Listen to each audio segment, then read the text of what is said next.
Asia के सबसे बड़े टेक्नोलॉजी मेले के तौर पर पहचान रखने वाले इंडिया मोबाइल कांग्रेस 2025 का आज से आगाज हो गया है। 8 से 11 अक्टूबर तक आईएमसी 2025 को नई दिल्ली के यशोभूमि कन्वेंशन सेंटर में आयोजित किया जाएगा। प्रधानमंत्री नरेंद्र मोदी ने इस इवेंट का उद्घाटन करते हुए लोगों को संबोधित भी किया है। तो पीएम मोदी इस कार्यक्रम में शामिल हुए हैं। इसके अलावा केंद्रीय मंत्री भी इसमें मौजूद रहे हैं।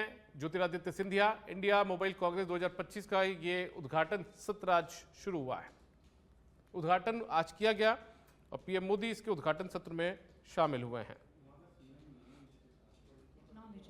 कार्यक्रम के लिए और सभी नए इनिशिएटिव्स के लिए आप सभी को शुभकामनाएं देता हूं। फ्रेंड्स, आईएमसी का ये आयोजन अब सिर्फ मोबाइल या टेलीकॉम तक सीमित नहीं रहा है। सिर्फ कुछ वर्षों में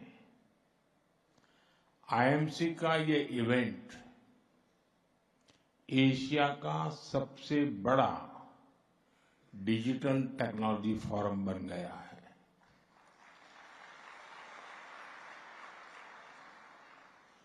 साथियों, आईएमसी की ये सक्सेस स्टोरी कैसे लिखी गई, इसे किसने ड्राइव किया है? साथियों, इस सक्सेस स्टोरी को लिखा है भारत के टेक सेवी माइंडसेट ने। इसे लीड किया है हमारे युवाओं ने, भारत के टैलेंट ने। इसे गति दी है हमारे इनोवेटर्स ने, हमारे स्टार्टअप्स ने।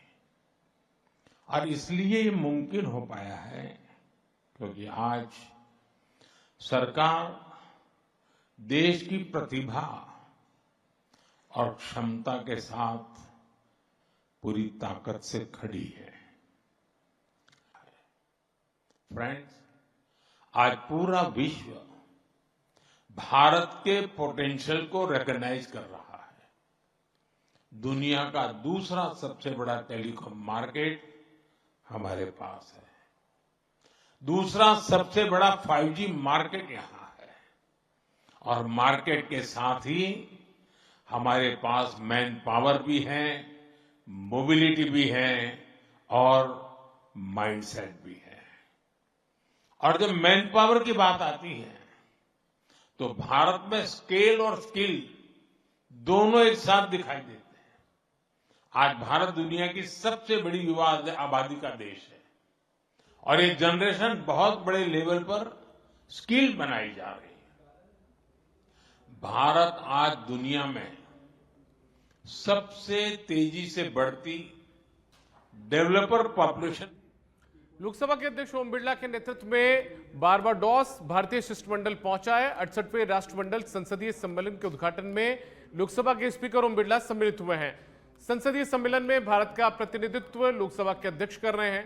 राष्ट्रमंडल वैश्विक भागीदार विषय पर सभा को स्पीकर बिरला संबोधित भी करेंगे। राष्ट्रमंडल संसदीय सम्मेलन में 35 देशों के प्रतिनिधि भाग ले रहे हैं। लोकतंत्र को सशक्त करने के लिए वैश्विक साझेदारी पर भी चर्चा होगी। बिरला विभिन्न देशों के स्पीकर्स के साथ द्विपक्षीय बैठकें भी करेंगे। इस दौरान लोकसभा अध्यक्ष के ओएसडी राजीव दत्ता भी साथ में मौजूद रहेंगे। तो लोकसभा के जो अध्यक्ष हैं ओम बिरला, वो दौरे पर हैं। बारबाडोस में भारतीय शिष्टमंडल पहुंचा है और यहां पर विभिन्न देशों के स्पीकर्स के साथ भी वो चर्चा करेंगे। लोकसभा स्पीकर ओम बिरला के साथ में उनके ओएसडी राजीव दत्ता भी मौजूद हैं।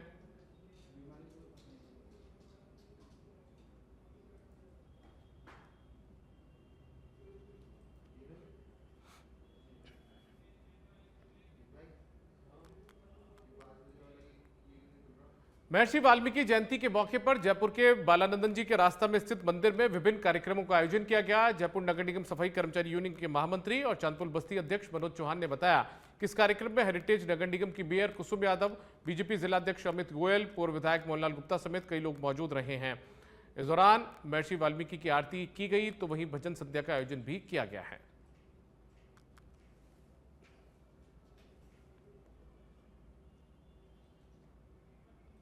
तो आपको बता दें कि महर्षि वाल्मीकि की जयंती थी और ऐसे में ये कार्यक्रम वाल्मीकि मंदिर में किया गया है, जयपुर के बालादन जी का रास्ता में। जो अध्यक्ष है मनोज चौहान, उनके नेतृत्व में इस कार्यक्रम को पूरा किया गया। महाआरती का आयोजन भी यहां पर किया गया। जालोर से खबर है, एसीबी ने बागोड़ा थाने के एसआई को ट्रैप किया है। एसआई कल्याण सिंह को 50,000 की रिश्वत देते हुए पकड़ा गया। प्रकरण में मदद करने की एवज में यह रिश्वत की राशि मांगी गई थी। एएसपी मांगीलाल राठौड़ ने कार्रवाई को अंजाम दिया है। कार्यवाहक डीजी स्मिता श्रीवास्तव के निर्देश पर यह कार्रवाई की गई है। बागोड़ा थाने के एसआई कल्याण सिंह को 50,000 की रिश्वत के साथ पकड़ा है। एक प्रकरण में मदद करने की एवज में परिवादी से रिश्वत की राशि मांगी गई थी और एएसपी मांगीलाल राठौड़ के नेतृत्व में इस कार्रवाई को अंजाम दिया गया। एएसआई कल्याण सिंह को 50,000 की रिश्वत देते हुए धरा गया, पकड़ा गया है। ये घूसखोर एएसआई है, कल्याण सिंह इसका नाम है, जो 50,000 की रिश्वत देते हुए ट्रैप हुआ है।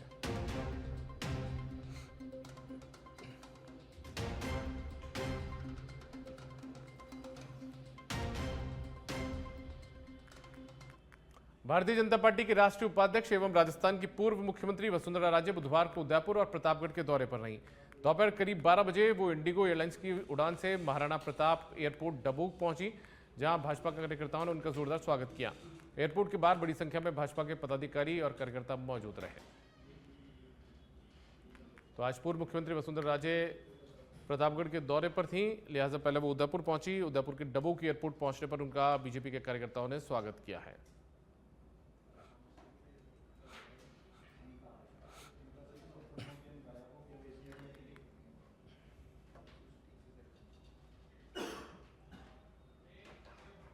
चूरू जिला मुख्यालय पर महिला एवं बाल विकास विभाग के तहत ग्रामीण परियोजना के सेक्टर खासोली के आईटी सेंटर में पोषण अभियान के तहत पोषण मेले का आयोजन किया गया। इस अवसर पर गर्भवती महिलाओं की गोद भराई और छोटे बच्चों का अन्नप्राशन संस्कार कर कार्यक्रम को सांस्कृतिक और जन जागरूकता का रूप दिया गया। पोषण मेले में रंगोली सजावट, पोस्टर प्रतियोगिता समेत विभिन्न गतिविधियों का आयोजन किया गया, जिसमें स्थानीय महिलाओं और आंगनबाड़ी कार्यकर्ताओं ने उत्साहपूर्वक हिस्सा लिया है।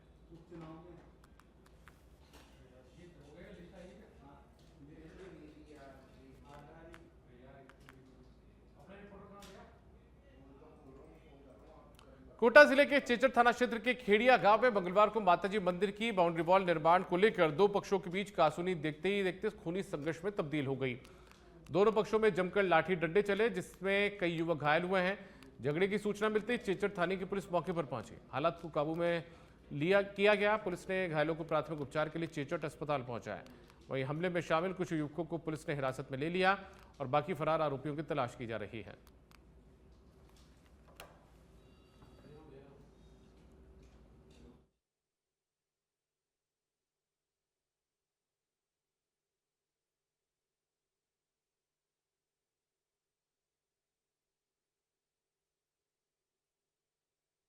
प्रमोद जैन लाइन पे जोड़ा था पढ़ने। ये पर सर पंचायत के वहाँ माता जी की चादर लगाने के लेके मैं थोड़ी सी दौड़ी कर रहे हैं। वहाँ सब में पंचायत का हर गाँव पूरे गांव का मिलकर पीछे से आकर तलवारें गंडाशान लेकर मेरे ऊपर बाटा लोटे सबके दे दिया। मैं कोई के लाग गया मैं। और इसी बीच बड़ी खबर है, अंता उपचुनाव पर प्रमोद जैन भाया को कांग्रेस पार्टी ने उम्मीदवार बना दिया। यानी कि अंता में उपचुनाव होने और कांग्रेस ने प्रमोद जैन भाया को, पूर्व मंत्री प्रमोद जैन भाया, उनको अपना उम्मीदवार बनाया है। तो अंता उपचुनाव से जुड़ी भी बड़ी खबर है। प्रमोद जैन भाया पूर्व मंत्री हैं, उन पर कांग्रेस पार्टी ने दांव खेला है। प्रमोद जैन भाया अब अंता से कांग्रेस पार्टी के उम्मीदवार होने वाले हैं, हो गए हैं। उम्मीदवार उन्हें बना दिया गया। प्रमोद जैन भाया को टिकट दे दिया गया है अंता उपचुनाव में।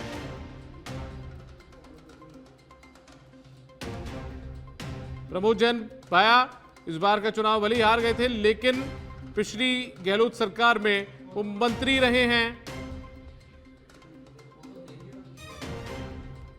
हाड़ौती के और खासतौर पर देखिए 12 इलाके के बड़े नेताओं में उनकी गिनती की जाती है। 2018 से 2023 तक अशोक गहलोत सरकार में वो मंत्री रहे थे। खान मंत्री का जिम्मा भी ये संभाल चुके हैं, गौपालन मंत्री का जिम्मा भी इनके पास रहा था। 3 बार के ये राजस्थान विधानसभा के सदस्य चुने गए हैं।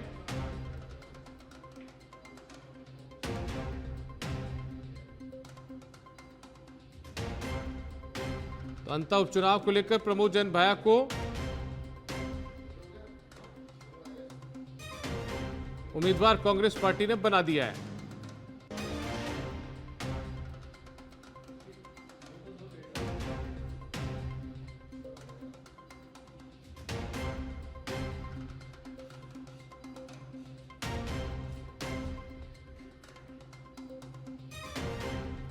तो प्रमोद जैन भाया अब कांग्रेस पार्टी के उम्मीदवार होंगे। अंतर उपचुनाव में पार्टी ने उन पर दाव खेला है, वो कांग्रेस पार्टी के टिकट पर चुनाव लड़ेंगे।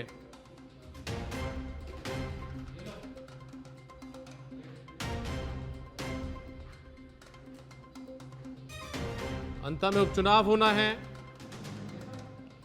और इसी बीच प्रमोद जैन भाया को उम्मीदवार बना दिया गया। कांग्रेस पार्टी ने इसकी आधिकारिक घोषणा कर दी है।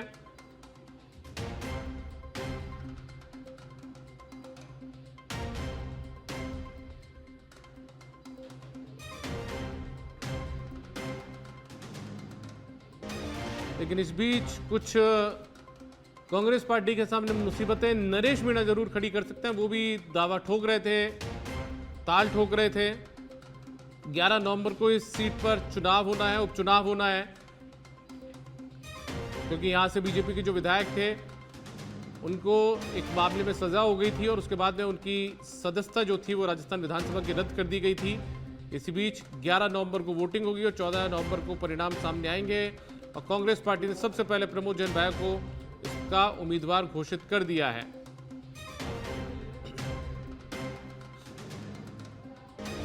चुनाव आयोग ने औपचारिक अधिसूचना 13 अक्टूबर को जारी करने का ऐलान किया था। जब अंतर उपचुनाव की घोषणा की गई थी, तारीख का ऐलान किया गया था, तो यह भी कहा गया था कि 13 तारीख को चुनावी अधिसूचना जो है, औपचारिक अधिसूचना, वो जारी की जाएगी। 21 अक्टूबर तक नामांकन दाखिल किया जा सकेगा। 23 अक्टूबर को जांच होगी, 27 अक्टूबर तक नाम वापसी की प्रक्रिया चलेगी। अमूमन आपने देखा होगा सियासत के अंदर जब नामांकन दाखिल करने का वक्त आता है या अंतिम तारीख होती है, उस दौर में टिकटों की घोषणा की जाती है, यानी कि जो नामों का ऐलान है वो किया जाता है। लेकिन इस बार कांग्रेस पार्टी ने ये घोषणा बहुत पहले ही कर दी है। 21 अक्टूबर नामांकन दाखिल किया जा सकेगा, लेकिन उससे पहले ही ये आज 8 तारीख को घोषणा कर दी गई है। इसे इस लिहाज से भी समझा जा सकता है कि जो चुनाव में प्रत्याशी है उसको बेहतर समय मिल पाए, मुकम्मल समय मिल पाए, वो अपनी तैयारियों को मुकम्मल रूप दे सके। इन्हीं चीज़ों को ध्यान में रखते हुए ये ऐलान थोड़ा जल्दी कर दिया गया है।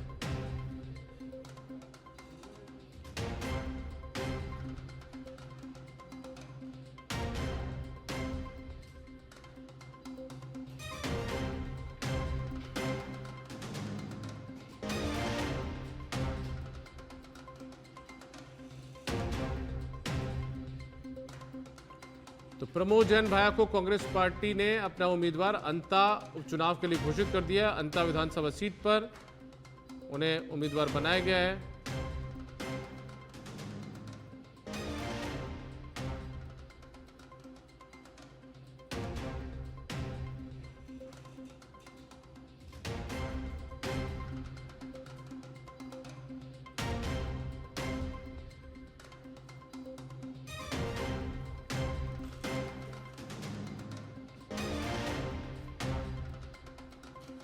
प्रमोद जैन भाया कांग्रेस पार्टी के उम्मीदवार होंगे। अंता विधानसभा सीट से कांग्रेस पार्टी ने उन पर दाव खेला है। पूर्व मंत्री हैं, पूर्व खान मंत्री रह चुके हैं।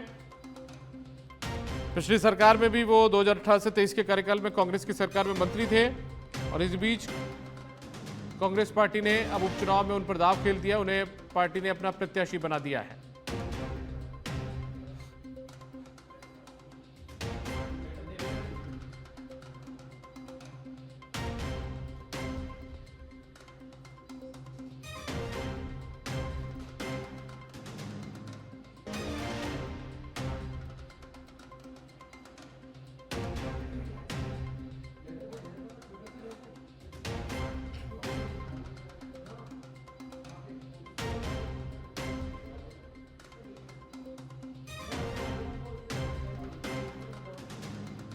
बीजेपी से पहले उम्मीदवार का ऐलान कर दिया गया है। कांग्रेस पार्टी ने ये दाव खेला है प्रमोद जैन भाया पर, उन्हें अपना उम्मीदवार बनाया है। कांग्रेस ने प्रमोद जैन भाया को अपना उम्मीदवार बना दिया है और अब वो चुनावी मैदान में ताल ठोकने के लिए तैयार हैं।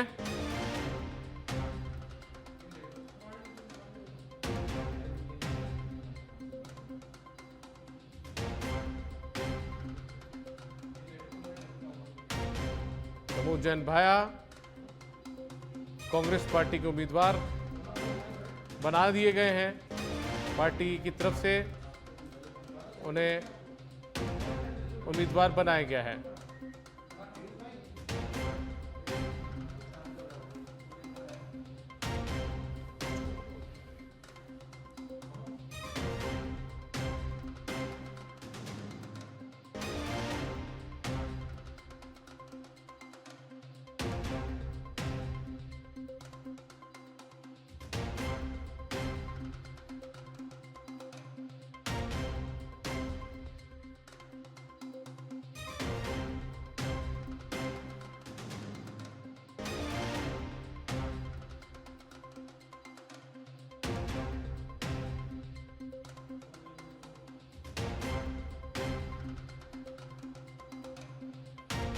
सुनील यादव ज्यादा जानकारी के साथ मेरे सहयोगी जुड़ चुके हैं फोन लाइन पर।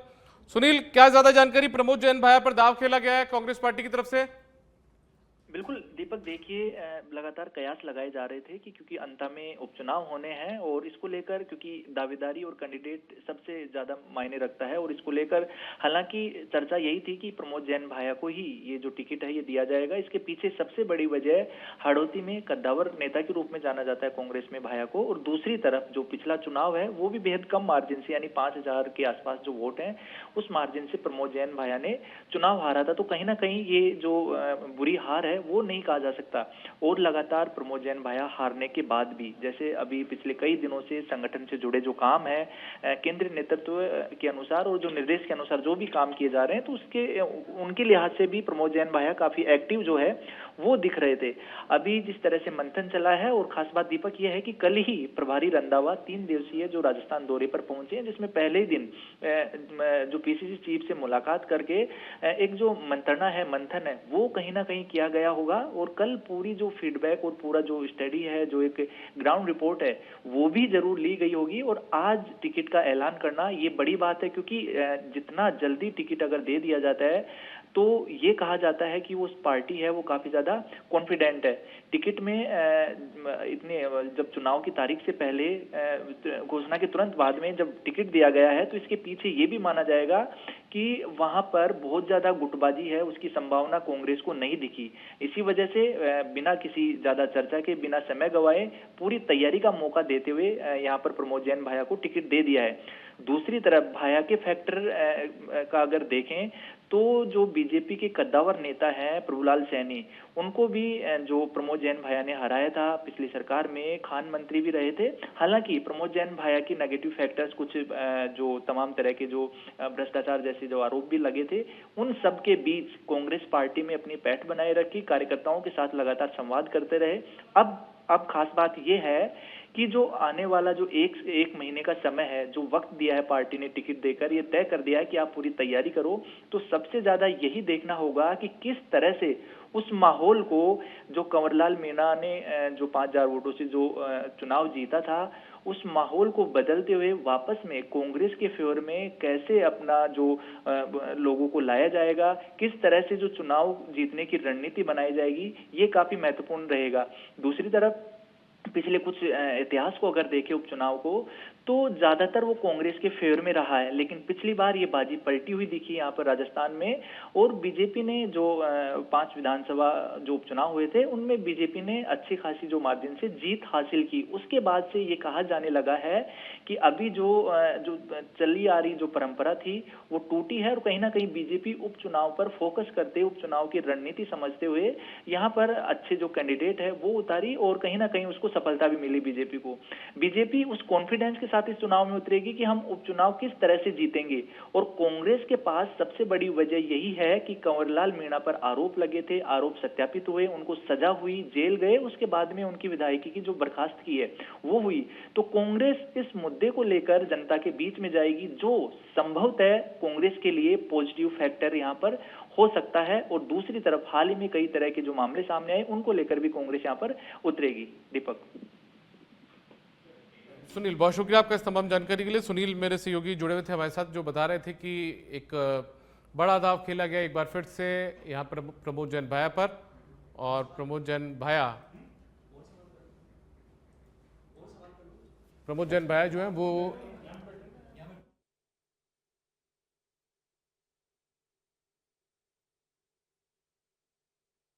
उपचुनाव पर जुड़ी हुई बड़ी खबर है, जहां पर केसी वेणुगोपाल जो कि संगठन महासचिव है, उनकी तरफ से ये उम्मीदवार का ऐलान कर दिया गया है। उनके जो साइन है वो इस लेटर पर आप देख पा रहे हैं टीवी स्क्रीन पर। तो अंतः उपचुनाव में प्रमोद जैन भाया पर कांग्रेस पार्टी ने दाव खेला। जैसा हम शुरुआत से आपको कह रहे थे, सुनील ने भी आपको बताया कि अभी थोड़ा वक्त है नामांकन दाखिल करने में भी। नामांकन दाखिल करने की आखिरी तारीखों तक ऐलान अमूमन किया जाता है, लेकिन इस बार कांग्रेस पार्टी ने पहले ही ऐलान कर दिया जिससे कि वक्त मिल सके प्रत्याशी को चुनाव प्रचार में। चूंकि ये मामला जो है वो उपचुनावों से जुड़ा हुआ है,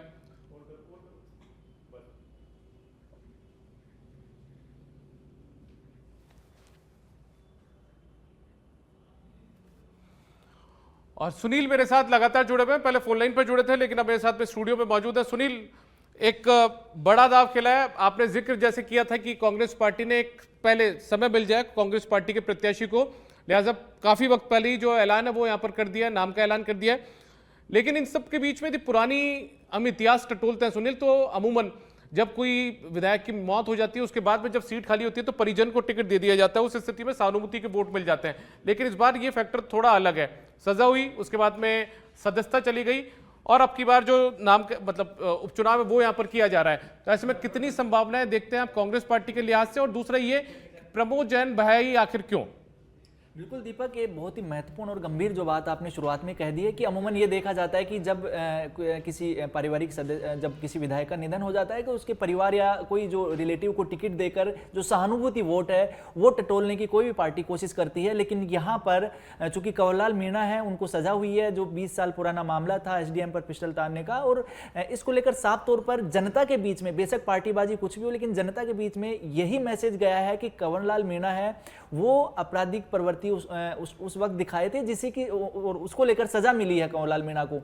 अब जब प्रमोद जैन भाया को टिकट दिया है और काफी लंबा वक्त भी है अभी प्रमोद जैन भाया के पास, तो कहीं ना कहीं पार्टी सबसे पहले कोई पार्टी ये कोशिश करती है कि टिकट को लेकर पहले एक तैयारी की जाए कि किस तरह का माहौल है पार्टी में, वो है, और जिस कैंडिडेट का नाम हम सबसे ऊपर ले रहे हैं क्या उसके विरोध में कोई लोग तो नहीं है, क्या कार्यकर्ताओं में नाराजगी तो नहीं है। और उस नाराजगी को देखते पढ़ते समझते हुए काफी लंबा वक्त गुजार देते हैं। यहाँ पर कांग्रेस ने बिना कोई वक्त गवाए बेहद जल्द है कांग्रेस के जो उम्मीदवार है उसको डिक्लेयर कर दिया है। प्रमोद जैन भाया जो पूर्व खान मंत्री हैं, 2 बार विधायक रहे हैं और हाड़ौती में अपना अच्छा खासा प्रभाव रखते हैं, कई सामाजिक जो आयोजन है उनमें भी हिस्सा लेते रहे। लेकिन अब देखना यह होगा, जो जिस सवाल का आपने जिक्र किया कि बीजेपी आखिर कौन जो उम्मीदवार है वो प्रमोद जैन भाया के सामने उतारेगी, क्योंकि कंवरलाल मीणा की जो छवि है और जो उनका जो अपराध के बाद में जिस तरह से सजा हुई है उसको कहीं ना कहीं जो बीजेपी को नुकसान लगा था। बीजेपी के सामने 2 चुनौतियां हैं, एक बेहतर कैंडिडेट उतारने की और दूसरी तरफ जो डैमेज हुआ है उस डैमेज को किस तरह से कंट्रोल किया जाए ताकि नए कैंडिडेट के साथ इस तरह के आरोप ना लगे कि पिछला जो भाजपा का विधायक है वो इस तरह के मामले में संलिप्त रहा है। तो लोगों में विश्वास किस तरह से जो पार्टी है वो जीतने की कोशिश करेगी। बीजेपी के सामने चुनौती ये भी है कि हाड़ौती का अगर राजनीतिक समीकरण देखें तो दीपक, अगर हम सीधी बात करें तो कहीं ना कहीं जो वहां पर वसुंधरा जो गुट है वो भी एक जो महत्वपूर्ण रोल है वो प्ले करता है। यहां पर पार्टी के लेवल पर भी बीजेपी को काफी ज्यादा मेहनत करनी पड़ेगी कैंडिडेट के चयन में। उसके बाद में जनता के बीच में इस कैंडिडेट को लेकर क्या मैसेज आएगा, इसको लेकर भी बीजेपी को बड़ी जो मशक्कत है यहां पर करनी पड़ेगी। लेकिन हाल ही के लेकिन इन सब के बीच में एक सवाल तो ये भी खड़ा होता है कि ठीक है, कंवरलाल मीणा की सदस्यता इसलिए रद्द हो गई क्योंकि उनकी सजा हो गई थी, उनको सजा मिल गई थी कोर्ट की तरफ से, उसके बाद में उनकी सदस्यता रद्द कर दी गई, इसलिए उपचुनाव करवाना पड़ा। तो ठीक है, कांग्रेस ये तो बुलाने की कोशिश करेगी कि एक अपराधी व्यक्ति को आपने विधायक बना दिया था, आप एक वापस से मौका मिला है लोकतंत्र में, आप आइए नए व्यक्ति को चुन लीजिए। लेकिन इन सबके बीच में बीजेपी ये मुद्दा भी तो बुलाने की कोशिश करेगी, कांग्रेस पार्टी ने जिस व्यक्ति को टिकट दिया उस पर भी भ्रष्टाचार के आरोप बहुत लगे, और जब टिकटों का ऐलान किया गया उससे 3 दिन पहले एक ऐसे कद्दावर नेता का निधन हुआ जो लगातार इन पर आरोप लगाते रहे। भरत सिंह कुंदनपुर तो लगातार आरोप लगाते रहे पिछले दौर में। तो बीजेपी इसको वो बुलाने की कोशिश भी तो करेगी। बिल्कुल, यही मैंने पहले भी जिक्र किया और ये बिल्कुल जायज सवाल भी है। कांग्रेस इस पूरे मामले में, और जो ये अंता सीट है इस मामले में, कांग्रेस भी बहुत ज्यादा दूध से धुली हुई नहीं है। लेकिन अब जब कांग्रेस ने टिकट दे दिया है तो कांग्रेस के ऊपर जो आरोप लगे रहते हैं, और साफ तौर पर आरोप भी लगे थे, बड़े भ्रष्टाचार के आरोप लगे थे, और उसको लेकर प्रमोद जैन भाया के खिलाफ तो दीपक पूरे जो हाड़ौती में, अंता में पोस्टर भी लगे थे और कई तरह के नारे जो है वो भी साफ तौर पर लगे थे, जिनकी पूरे राजस्थान में चर्चा है। लेकिन उन सबके बीच में पिछले अगर कुछ समय की बात करें और जो खान मंत्री रहते हुए आखिरी के सालों की अगर बात करें तो प्रमोद जैन भाया ने छवि सुधारने की कोशिश की। मैं सामाजिक आयोजन का जिक्र इसलिए बहुत बेहतर तरीके से जानते सुनील, सामाजिक कार्यक्रमों में बड़ी रुचि उन्होंने दिखाई थी उन दिनों में जब वो मंत्री रहे। बिल्कुल, वो जनता को टटोलने की कोशिश थी कि किस तरह से लोगों को अब जोड़ा जाए। जो उनकी छवि है जिस तरह से भ्रष्टाचारी के रूप में लोगों तक पहुंच चुकी है, तो अब एक दाता की छवि कैसे बनाई जाए, ये प्रमोद जैन भाया समय रहते भली भांति समझ गए थे। लेकिन जनता समझने के बाद भी एक बार तो दिखा दी कि जनता सबसे ऊपर है और भ्रष्टाचार नहीं चलने दिया जाएगा। इसी के चलते जो कंवरलाल मीणा को जो वोटिंग है जनता ने अच्छी खासी की, कंवरलाल मीणा वहां से विधायक बने। दूसरी तरफ चूंकि अब सबसे अच्छा जो फैक्टर अगर कांग्रेस का हम देखें तो पिछले कुछ जो साल की बात करें तो कांग्रेस ग्राउंड पे उतरने की ज्यादा कोशिश कर रही है, कई तरह के अभियान चला रही है। तो कांग्रेस जो अभी जो टिकट दिया है प्रमोद जैन भाया का, तो जरूर जमीनी कार्यकर्ताओं का ये एक दावा हो सकता है। लेकिन जमीनी कार्यकर्ता जो हैं उनसे जरूर फीडबैक लिया गया होगा कि किस तरह से, अगर और कोई दावेदार तो नहीं है। अभी एक और हाड़ौती की बहुत कद्दावर नेता जो मैं उसी जो भरत सिंह कुंदनपुर की आप बात कर रहे हैं, बड़े कद्दावर नेता रहे हैं और लगातार आरोप भी लगाते रहे हैं, और इसको लेकर लंबी टीस है वो भी चली। और उनके निधन के बाद में भी गाये बगाए ये चर्चा उठी थी कि इतने कद्दावर नेता, वो उनका निधन हो गया लेकिन आखिरी समय तक भी वो सच के साथ रहे। और इस तरह के जो तमाम, हालांकि नाम खुलकर सामने नहीं आए लेकिन हम सब जानते हैं, प्रमोद जैन भाया को लेकर कई बातें उन्होंने कही थी। तो अब ये भी एक चुनौती है कांग्रेस के सामने कि जो कुंदनपुर के समर्थक लोग हैं उनको भी किस तरह से मैनेज किया जाएगा। और दूसरी तरफ चूंकि आप नरेश मीणा का जिक्र कर रहे हैं, कांग्रेस से फैक्टर काम करेगा सुनील? बिल्कुल, ये कांग्रेस को नुकसान साफ तौर पर है, क्योंकि जब नरेश मीणा पिछले लगातार कुछ समय से कई मुद्दों को लेकर एक्टिव हैं, जेल में भी गए थे, और अभी जब एसएमएस अस्पताल में अनशन पर बैठे थे उसके बाद एडमिट हुए थे, उसके बाद में कांग्रेस नेताओं का उनसे मिलना, यानी वो कांग्रेस में है। और अब जब वो दावेदारी करते हैं तो साफ तौर पर कांग्रेस का जो वोट बैंक है वो, अगर निर्दलीय चुनाव लड़ते हैं नरेश मीणा, या तो कांग्रेस को उनके साथ बातचीत करके समझौता करवाना पड़ेगा, और अगर नरेश मीणा वहां से चुनाव लड़ते हैं, उम्मीदवारी की घोषणा करते हैं, तो ये बहुत ही जायज सवाल आपका कि वहां पर त्रिकोणीय मुकाबला बनेगा और जिसका खामियाजा सीधे तौर पर कांग्रेस को भुगतना पड़ेगा। और इस लड़ाई में बीजेपी बाजी मार सकती है, इसमें कोई अतिशयोक्ति नहीं है। दीपक, ठीक है सुनील, बहुत शुक्रिया आपका, आप हमारे साथ जुड़े। तो सुनील यादव भी हमारे साथ जुड़े हुए थे, जो बता रहे थे कि किस तरीके से कांग्रेस पार्टी ने एक दाव खेलने की कोशिश की है। पहले उम्मीदवार का ऐलान कर दिया गया, एक बड़ा चेहरा है हाड़ौती का, प्रमोद जैन भाया पूर्व मंत्री रह चुके हैं, उनको एक बार यहां पर टिकट